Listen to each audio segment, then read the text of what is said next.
کہ ہمارا ایمان کیسا ہونا چاہیے، ہمارے رول ماڈلز کون ہیں؟ ان الذین کفروا سواء علیہم اانذرتہم ام لم تنذرہم لا یؤمنون، بے شک جن لوگوں نے کفر کیا ان کے لیے برابر ہے کہ آپ انہیں ڈرائیں یا نہ ڈرائیں، وہ ایمان نہیں لائیں گے۔ یہاں لا یؤمنون سے مراد تمام کفار تو نہیں ہو سکتے، کیونکہ بہت سے کافر دعوت اسلام کے نتیجے میں ایمان لائے اور الحمدللہ اب بھی ایمان لا رہے ہیں۔ اس سے مراد وہ لوگ ہیں جو پچھلی آیات میں مذکور 6 چیزوں یا ان میں سے بعض کا انکار کر دیتے ہیں اور ہٹ درمی کی اس حد تک پہنچ جاتے ہیں کہ اگر یہ حق بھی ہو تو ہم اسے نہیں مانیں گے، یعنی جو ضد کا شکار ہوں، جیسے نبی صلی اللہ علیہ وسلم کے زمانے میں بعض یہود مدینہ اور ابو جہل اور اس کے ساتھی انہوں نے طے کر لیا تھا کہ ہم نے ماننا نہیں، تو جو لوگ ضد کا شکار ہو جائیں، ہٹ دھرمی کا شکار ہو جائیں، پھر ان پر نصیحت اثر نہیں کرتی۔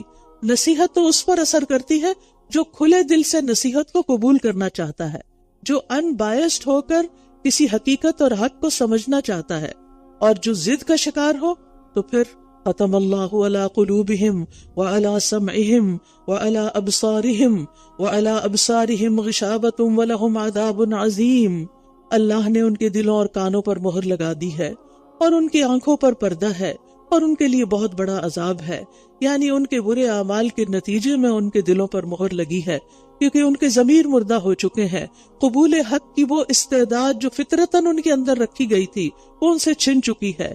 مہر اگرچہ اللہ نے لگائی ہے لیکن وجہ ان کا اپنا عمل ہے، ان کی اپنی ضد اور ہٹ درمی ہے، جیسے قرآن مجید میں آتا ہے بل طبع اللہ علیہا بکفرہم ولا یؤمنون الا قلیلا، بلکہ اللہ نے ان پر ان کے کفر کی وجہ سے مہر لگا دی ہے، لہٰذا وہ بہت کم ایمان لائیں گے۔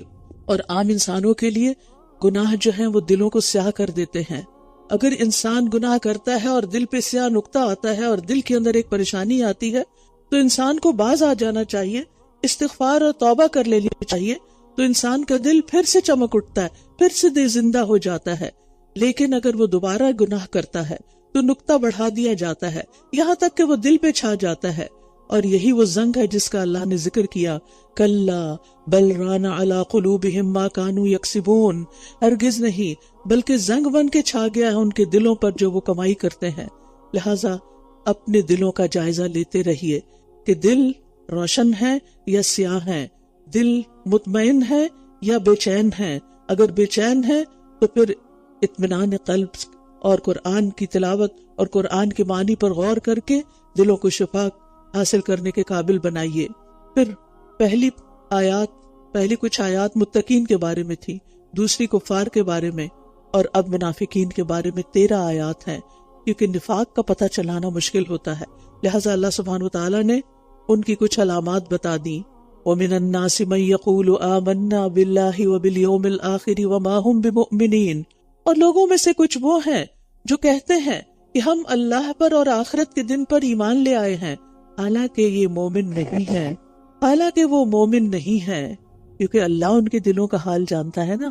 ایمان تو دل میں ہوتا ہے اور دل دوسرے انسانوں کے سامنے نہیں ہوتے، اللہ ہی کو پتا ہوتا ہے کہ دلوں کا حال کیا، لہٰذا اللہ نے دلوں کا حال کھول کے رکھ دیا کہ ان کے دلوں میں ایمان نہیں۔ وہ اللہ کو دھوکہ دیتے ہیں اور ان لوگوں کو جو ایمان لائے، حالانکہ یہ اپنے آپ ہی کو دھوکہ دے رہے ہیں اور یہ اس کا شعور بھی نہیں رکھتے، کیونکہ بیمار دل نیکی اور بدی کا احساس نہیں کر سکتا، اس کا فرق نہیں جانتا۔ دل بیمار ہو تو اچھے برے کا شعور بھی ختم ہو جاتا ہے، پھر انسان اچھے کو برا اور برے کو اچھا سمجھنے لگتا ہے۔ جیسے بیمار انسان کے منہ کا ذائقہ تبدیل ہو جاتا ہے نا، تو اگر آپ اس کو کوئی میٹھی چیز بھی کھانے کو دیں تو وہ کہے گا یہ کڑوی ہے، لے جاؤ، مجھے نہیں کھانی۔ تو یہی حال نفاق کا ہوتا ہے۔ قرآن مجید میں اللہ تعالیٰ فرماتے ہیں أَفَمَنْ زُيِّنَ لَهُ سُوءُ عَمَلِهِ فَرَآهُ حَسَنًا، تو کیا وہ شخص جس کے لیے اس کا برا عمل مزین کر دیا گیا تو اس نے اس کو اچھا سمجھا، اس شخص کی طرح ہو سکتا ہے جو ایسا نہیں؟ تو کچھ لوگ ایسے ہوتے ہیں جن کے برے اعمال ان کے لیے خوبصورت بنا دیے جاتے ہیں اور وہ سمجھتے ہیں کہ وہ بہت اچھا کر رہے ہیں۔ تو ہم سب کو اللہ تعالیٰ سے دعا کرنی چاہیے کہ یا رب ہمیں ہماری غلطیاں دکھا، ہمیں یقین دلا کہ ہم غلط کر رہے ہیں، تاکہ ہم ان پر توبہ کریں اور ہم اپنی اصلاح کریں، کیونکہ اصلاح کا موقع صرف اس زندگی ہے، صرف اسی زندگی میں ہے، مرنے کے بعد کوئی اصلاح نہیں ہو سکے گی۔ فی قلوبہم مرض فزادہم اللہ مرضا ولہم عذاب علیم بما کانوا یکذبون. ان کے دلوں میں ایک مرض ہے تو اللہ نے ان کے مرض کو اور زیادہ کر دیا، اور ان کے لیے دردناک عذاب ہے کیونکہ یہ جھوٹ بولتے تھے. اور جب ان سے کہا جاتا ہے کہ زمین میں فساد نہ کرو تو کہتے ہیں کہ ہم تو صرف اصلاح کرنے والے ہیں. خبردار، بے شک یہی فساد کرنے والے ہیں لیکن یہ شعور نہیں رکھتے. فساد کب ہوتا ہے؟ اللہ کی نافرمانی سے. فساد ہوتا ہے لوگوں پر ظلم ڈھانے سے. تو جب ان کو منع کیا جاتا ہے کہ اللہ کے حق بھی ادا کرو، جب ان کو کہا جاتا ہے کہ حقوق اللہ بھی ادا کرو اور حقوق العباد بھی، تو پھر یہ کہتے ہیں کہ نہیں، ہم تو جو کر رہے ہیں سب اچھا کر رہے ہیں، اور اپنے فساد کو بھی نہیں سمجھتے. اور جب ان سے کہا جاتا ہے ایمان لاؤ جیسے اور لوگ ایمان لائے تو کہتے ہیں کیا ہم بھی اسی طرح ایمان لائیں جیسے بے وقوف ایمان لائے ہیں. خبردار، یقیناً یہ خود ہی بے وقوف ہیں لیکن یہ جانتے نہیں ہیں. یہاں پر آپ دیکھیے اللہ تعالیٰ نے سچے ایمان کا کرائیٹیریا بتا دیا ہے، ویسا ایمان جیسے صحابہ کا تھا. یہ اس دور کے لوگوں سے بھی تقاضا ہے اور آج ہم سے بھی تقاضا ہے کہ ہمارا ایمان کیسا ہونا چاہیے. ہمارے رول ماڈلز کون ہیں؟ صحابہ کرام ہیں. ان کا لائف سٹائل دیکھیے اور ہم اپنا طرز زندگی کو دیکھیں. ہم کس طرح جی رہے ہیں، ہم کیا کر رہے ہیں، کیا ہمارے اندر بھی کیا ہمارا ایمان بھی ویسا ہے جیسے صحابہ کا تھا؟ کیا ہماری نمازیں ویسی ہیں؟ کیا ہمارا اللہ کے راستے میں خرچ کرنا ویسا ہے جیسے صحابہ کرام کا تھا؟ اور اگر نہیں تو ہمیں فکر کرنی چاہیے کہ کہیں ہم نفاق کے اندر تو داخل نہیں ہو رہے. لہٰذا اس کے لیے بہت ضروری ہے کہ ہم صحابہ کرام کے حالات زندگی بھی پڑھیں، ان کی زندگیوں سے بھی اپنے آپ کو منور کریں تاکہ ہمیں پتہ چلے کہ وہ کیسے جیتے تھے اور آج ہم کیسے جی رہے ہیں.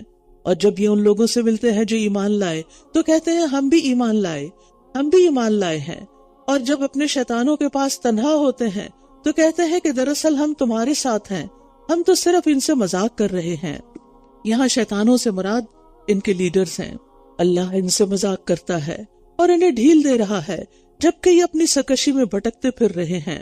منافقین جو دل میں کفر رکھتے تھے، دل سے انکار کرتے تھے، جب وہ مسلمانوں سے ملتے تو ان کے سامنے اپنے اسلام کا اظہار کہتے ہم آمنا، ہم ایمان لائے ہیں، اور جب اپنے لوگوں کے پاس ہوتے تو ایمان والوں کا مذاق اڑاتے. اسی لیے اللہ سبحانہ وتعالیٰ نے ان کے بارے میں یہ طے کر دیا کہ یہ جہنم کے سب سے نچلے گڑھے میں ہوں گے. لیکن دنیا میں اللہ نے ان کی رسی دراز کر رکھی ہے. اولئک الذین اشتروا الضلالۃ بالہدی وما ربحت تجارتہم وما کانوا مہتدین. یہی وہ لوگ ہیں جنہوں نے ہدایت کے بدلے گمراہی خرید لی، تو نہ ان کی تجارت فائدہ مند ہوئی اور نہ ہی یہ ہدایت پانے والے ہوئے. ان کی مثال اس شخص کی طرح ہے جس نے آگ جلائی، پھر جب اس آگ نے اس ماحول کو روشن کر دیا، اور جب اس آگ نے اس کے ماحول کو روشن کر دیا تو اللہ ان کا نور لے گیا اور انہیں اندھیروں میں چھوڑ دیا. اب یہ دیکھ نہیں پاتے.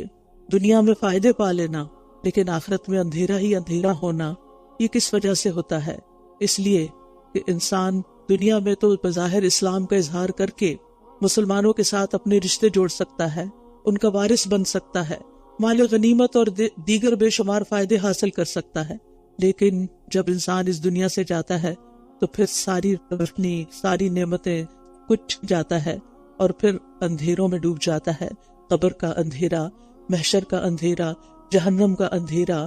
تو جو لوگ ایمان لا کر پھر کفر کی طرف پلٹ جائیں ان کے لیے پھر دنیا میں بھی اندھیرے ہیں اور آخرت میں بھی اندھیرے ہیں.